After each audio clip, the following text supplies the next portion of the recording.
Welcome back to 5 Weekly Entertainment, and today we're looking at 5 mysterious disappearances that were never solved. Let's begin. Number 5. The Lost Colony. The origins of one of the America's oldest unsolved mysteries can be traced to August 1587, when a group of about 115 English settlers arrived on Roanoke Island, off the coast of what is now North Carolina. Later that year, it was decided that John White, governor of the new colony, would sail back to England in order to gather a fresh load of supplies. But just as he arrived, a major naval war broke out between England and Spain, and Queen Elizabeth I called on every available ship to confront the mighty Spanish Armada. In August 1590, White finally returned to Roanoke, where he had left his wife and daughter, his infant granddaughter and the other settlers 3 long years before. He found no trace of the colony or its inhabitants, and few clues to what might have happened, apart from a single word, Croatoan, carved into a wooden post. Number 4. The crew of the Mary Celeste.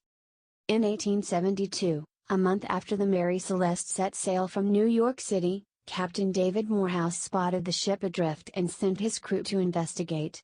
They were surprised to discover no one on board and no sign of battle, and yet enough food and water for 6 months.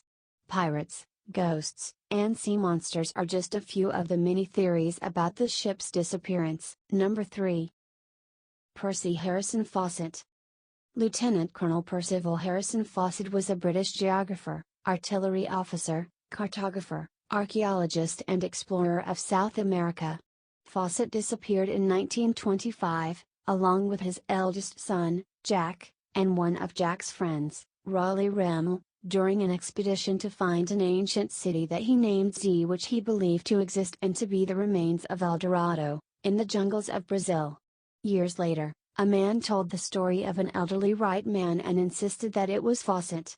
Despite a dozen rescue missions, no trace of him was ever found. Number 2. The Sodder Children.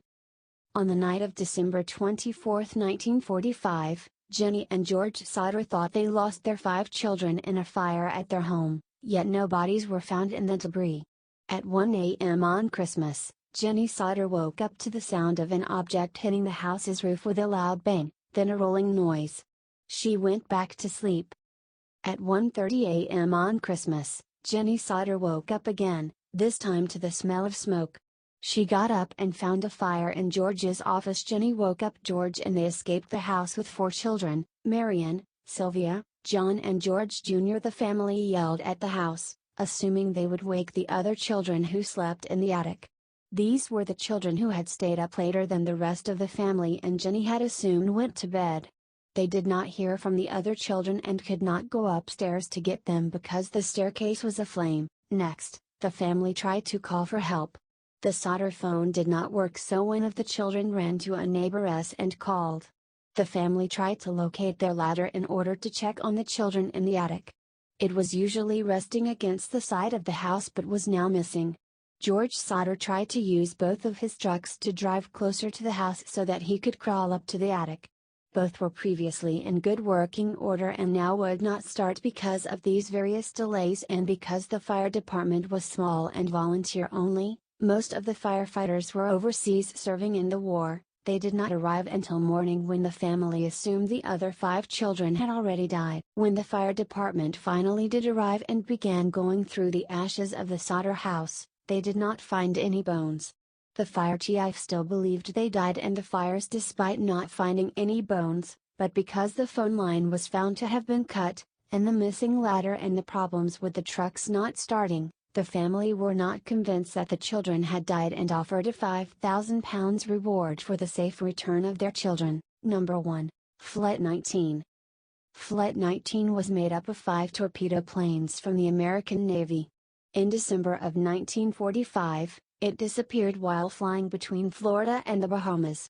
The United States sent a hydroplane in search of the 5 torpedo planes, but it exploded mid-flight and no trace of the planes was found. This is the story that formed the region's current reputation, the Bermuda Triangle. When Flight 19 departed, it was a little windy and the water was choppy. This was within the norm for flight training in the area. Unfortunately, the weather got worse as the evening wore on. By then, Flight 19 was in trouble of an unknown sort. The weather was a problem for attempted search and rescue missions in the area. At about an hour and a half into Flight 19, airplane and base radios began picking up strange communications between the Flight 19 bombers. It soon became apparent that Flight 19 had gotten lost. There was talk of at least 2 compasses malfunctioning. Over time, it was ascertained that Flight 19 had no idea where they were or what direction they should be heading. The instructor had the impression that they were over the Gulf of Mexico, while his students believed they were still over the Atlantic. Several attempts were made to change direction and stay on course long enough to spot land, but none were successful. There was only enough fuel in the planes to last until about 8 p.m. Radio communication was lost at about 6:20 p.m. No trace of the planes or personnel involved in Flight 19 has ever been discovered. If you enjoyed the video, please like and subscribe for more videos. Let us know your thoughts and opinions in the comments below. We would love to hear about them, and let us know anything that you would like to see in the next video. Thanks for watching 5 Weekly Entertainment.